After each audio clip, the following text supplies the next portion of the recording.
US के नक्शे कदम पे चल रहे हैं बैंक आशीष, यही है आपकी स्क्रीन पे आप देखें बैंक करीब करीब 40,609। हाँ, डर उन्होंने बना दिया। लेकिन अब दिक्कत की बात यह है कि इस ओपनिंग के साथ करें क्या, अब करें क्या? अब जरा लेके आइएगा प्राइस वाइज ये जोन क्या है निफ्टी बैंक का। आप ऑलमोस्ट अगर आप देखें 40,500 की ट्रैजेक्टरी की तरफ बढ़ रहे हैं। 40,500 गया तो शायद पेन और बढ़ेगा थोड़ा सा, क्योंकि यहाँ पे कोई लेवल काम नहीं कर रहा है। 40,500 गया तो और पेन बढ़ेगा।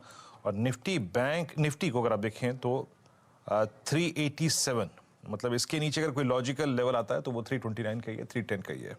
फिलहाल कोई लॉजिकल लेवल नहीं है इसके नीचे। 310, 329, 329, 310 क्या है? 2 मार्च की कैंडल का लो। खैर मैं इंडस्ट्रीज से बच के निकलता हूँ यहाँ पे थोड़ा सा। अगर आप देखें मैं अपने आप को रेस्ट्रिक्ट करूंगा। कौन कौन से स्टॉक्स बहुत ही पेन में हैं? अदानी ग्रुप के स्टॉक्स अगर आप देखें एक बार फिर से लेके आइए। अदानी इंटरप्राइजेस आपकी स्क्रीन पे आज लॉसेस के लिहाज से करीब 4.25% नीचे। RBL bank, India Mart, Canfin Homes, first source, mid cap IT. और आज पीएसयू बैंक्स थोड़ा सा बैकफुट पे है। लुक एट कैनरा बैंक आज 302.95 पे ट्रेड करता हुआ।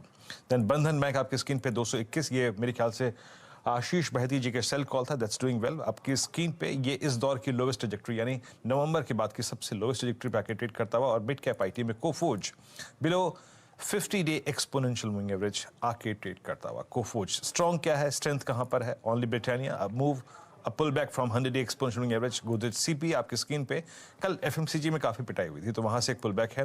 बाकी टाटा मोटर्स न्यूज प्रिडिक्शन अच्छा लेकिन बहुत ही रेस्ट्रिक्टेड। गेल, बजाज ऑटो, ये ऐसे कुछ स्ट्रक्चर्स जो कि अच्छा कर रहे हैं। लेके आते हैं हैवी वेट्स को। Let's bring Reliance. रिलायंस क्या कर रहा है आपकी स्क्रीन पे? 2332 इस दौर की लोवेस्ट ट्रैजेक्टरी के आसपास ट्रेड करता है, यानी मार्च सीरीज की लोवेस्ट ट्रैजेक्टरी के पास। मैं यहाँ पे इसलिए बोल रहा हूँ क्योंकि 1 मार्च को एग्जैक्टली 2330, 2325 इसी ट्रैजेक्टरी से इसने पुल बैक दिया था करीब करीब 100-125 रुपए का। लेकिन आज बैकफुट पे। और एक बार बस लास्ट एचडीएफसी बैंक लेके आई आपकी स्क्रीन पे। हैवी वेट्स का हाल क्या है? एचडीएफसी बैंक जिन स्टॉक्स के सहारे हम पुल बैक जनरेट कर सकते थे वो क्या कर रहा है? एग्जैक्टेड 1600, 1600 का लेवल अब तोड़ता हुआ। तो प्रेशर आशीष हर तरफ से। और लीजिए बैंक निफ्टी अब आपकी स्क्रीन पे 40,535। तो आशीष 40,500 के नीचे थोड़ा पेन और बढ़ेगा 100-150 पॉइंट का। आशीष 40,500 का वॉच आउट करिए। हम 525 के आसपास के जोन्स पर अच्छी खासी 0.25% की वीकनेस निफ्टी बैंक में। हमने फ्राइडे को जब बढ़िया मूव्स दिखाए थे तब निफ्टी बैंक ने मेरे ख्याल से 860 अंकों 865 अंकों की मजबूती दिखाई थी।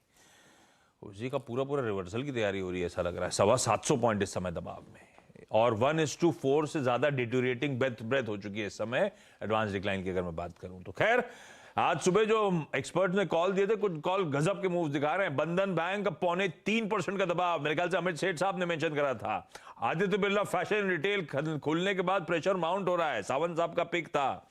हीरो मोटोकॉर्प गावस्कर का खुलने के बाद और दबाव अतिरिक्त आ रहा है, 1.25% की कमजोरी के साथ ट्रेड होता हुआ। इवन बालकृष्ण इंडस्ट्रीज सतपुते साहब का ट्रेड, प्रेशर बढ़ रहा है इसमें। और एम्फोसिस नहीं, बंधन बैंक उनका नहीं था, बंधन बैंक तो बहेती साहब का था मेरे ख्याल से। एम्फोसिस था ये अमित सेठ साहब का। एम्फोसिस भी 2.25% दबा। ये देखिए खुलने के बाद पैसा प्रेशर बाउंड हुआ बंधन में। बढ़िया रहे तो बढ़िया ट्रेड्स मिले थे, बढ़िया ट्रेड्स मिलने का अब समय हो गया है। अब आज के क्विक सिंगल्स लेने की बारी। डायरेक्टर साहब स्टिंग प्ले आउट करिए और अगर कोई स्पेसिफिकली हाथ उठा रहा हो तो मेंशन कर दीजिएगा तो उनके पास पहले चले जाऊंगा ताकि ट्रेड मिस ना हो।